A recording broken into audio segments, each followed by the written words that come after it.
what I'm on about. That's what I'm on about. How we doing, guys? Welcome to DT's Daily. We are back for another week, and I hope every single one of you have had a really good weekend. Now, on today's show, we're going to take a look back at all the action in the Premier League. As usual, plenty of talking points, some VAR controversies, and of course, plenty of goals. I represent my fucking self. How we doing, guys? Welcome to DT's Daily. That's right.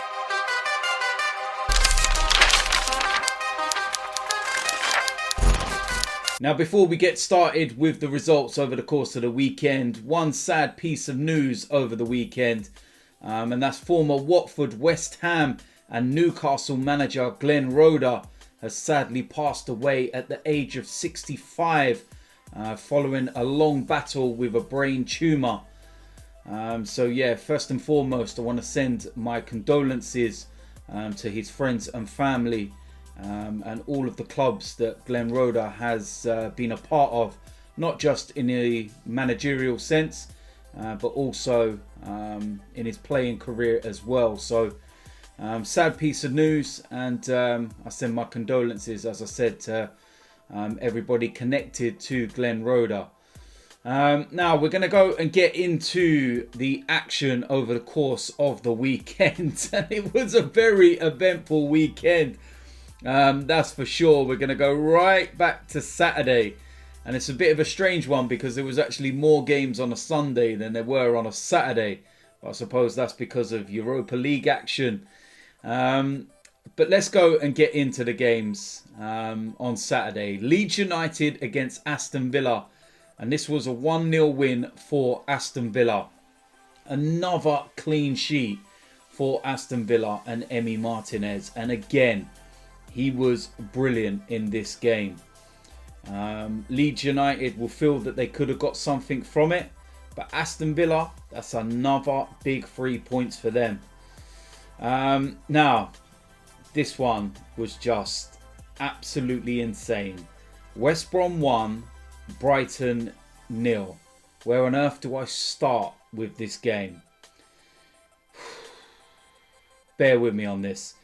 Brighton missed 2 penalties in this game. One of them was actually missed by Danny Welbeck. Both of them struck the woodwork. But that's not the main talking point in this game. West Brom were leading this game. And then Brighton got a free kick around about 20 yards from goal. Something like that. It was Lewis Dunk that was standing over it. He's clearly said to the referee, "Can I take it? You know, quick free kick." The referees blew his whistle. Dunkers took it, scored. Ref's gone to blow his whistle again. He's disallowed the goal. There's all kinds of uproar. He's then given the goal. And then West Brom players have started to, protest. He's then gone to VAR. And he's then disallowed the goal and ordered the free kick to be retaken. Oh my word, what on earth was that? Lewis Dunk, after the game, has come out and spoke, and he said the one thing that I've been saying for such a long time, which is, why did the referees not come out and explain those decisions? Why not come out and explain what you did? Because none of us have a clue. But like I said, Brighton had enough chances to win this game. And they're in a serious relegation dogfight now. But West Brom, too little too late for me still. Big 3 points for them, but they're not getting out of the relegation places. It just makes things worse for the likes of Brighton. But yeah, what a absolutely insane game that was. Manchester City against West Ham, and this was a 2-1 win for Manchester City. 20 wins on the bounce. Phenomenal. And it was actually 2 defenders that scored for Manchester City, normally keeping the goals out at one end, and they're actually scoring the goals to win them the game at the other. But West Ham played well in this game, to be fair, and they'll probably come away from this game feeling that they should have got something, from it, maybe even a point. Especially when Antonio equalised, and they had a good fight in that second half. But Manchester City, it's another 3 points for them, and it's just a waiting game for the title now. Newcastle against Wolves, and this finished 1-1. And Newcastle will be quite aggrieved by this, that they didn't get the 3 points. Injuries as well has come at the worst possible time for them. St. Maximin looks like he's done his groin. Newcastle, they're a team in a lot of trouble right now, and they are being dragged in that relegation dogfight. And I've got a feeling they may well end up getting dragged down. There's only 3 points between them and Fulham now. It's not a lot at all. Going into Sunday's games, and Fulham were in action, and they drew 0-0 away from home to Crystal Palace. And at least we say that, the better.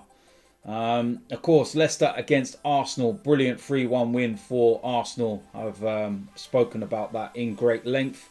And that's a very, very, good 3 points for Arsenal. Tottenham, they thrashed Burnley 4-0. Gareth Bale seems to have found a bit of form. I can guarantee that Burnley won't roll over like that when they play Arsenal next weekend. But for Spurs, that was a decent performance from them. Chelsea against Manchester United, a game that everyone builds up as being, the clash of the Titans, the big game. And it finished 0-0. And I see a absolutely staggering statistic involving Manchester United, actually. Against the traditional top 6 sides this season. Now, I don't mean, the current top 6, the traditional top 6. Manchester United have played 7 games against the traditional top 6. And they've not won a single game. They have drawn 5 and they've lost 2. The only goal they've scored in that 7 matches was the 1 goal against Spurs when they lost 6-1. They lost also to Arsenal 1-0. And the other 5 games that are draws, every single game was 0-0. Unbelievable. 0-0 at home to Chelsea. 0-0 at home to Manchester City, 0-0 away to Liverpool, 0-0 away to Arsenal, and 0-0 away to Chelsea. Unbelievable. Staggering. And there was a contentious moment in this game. Callum Hudson-Odoi handled the ball in the box. Was it intentional? Was it not? I suppose with the letter of the law the way it is now with a handball rule, it's a penalty. But Ole Gunnar Solskjaer was fuming after the game about it. Says that it cost them 2 points, and then proceeded to go into a rant about decisions going against his team and VAR and Harry Maguire and all sorts. Absolutely staggering. Some of the decisions that Manchester United have had go their way, and Solskjaer's moaning. But yeah, I don't think this does anything for either team, to be honest with you. Chelsea did miss out a chance of going into the top 4. And Manchester United, that result kind of just, gives Manchester City more of a stranglehold on the title. Last game was Sheffield United against Liverpool, and this was a 2-0 win for Liverpool. Back to winning ways. It was quite comfortable, to be fair. Sheffield United changed their system, tried something different, but they're just going for the inevitable now. And it's not going to be long until Sheffield United are relegated from the Premier League. And I called it at the start of the season. They were one of my tips to be relegated. And I said, second season syndrome. Everyone laughed. But what does that do for the table? Well, Manchester City absolutely flying ahead. 12 games to go. 12 points clear. It would need a monumental collapse for them not to win the title. Manchester United second, Leicester in third place, but they're going to be worried at the moment because injuries, and this is the same kind of period where they dipped last season.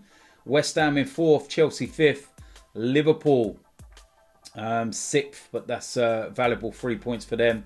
Everton in seventh, but they've got 2 games in hand.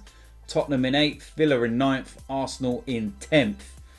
But that's not many points separating, you know, the 5th place where Chelsea are to Arsenal. Only 7 points. 12 games to play.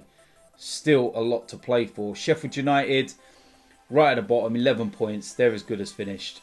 West Brom, 17 points. They're not getting out of it. But then Fulham, 3rd from bottom, 23 points.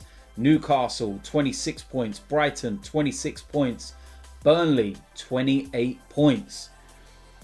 I think it's between those 4, to be honest with you. One of those will go down. But yeah, very, very interesting weekend of Premier League matches. And like I said, plenty of drama and talking points. So there we go. That is it for today's DT's Daily.